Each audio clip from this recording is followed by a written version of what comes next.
2025 and I got this old iPhone SE that I just replaced the battery with this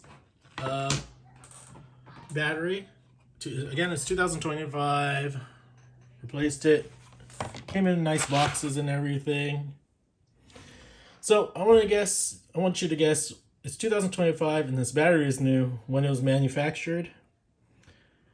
The good thing is it was 0 cycles, but let's guess when it was manufactured. It's 2025. This phone is from 2016.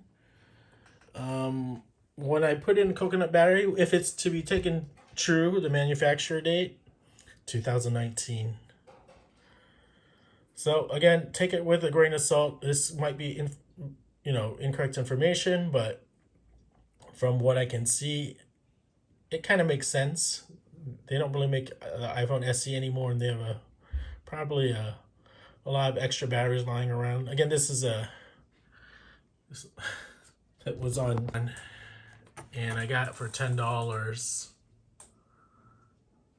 And so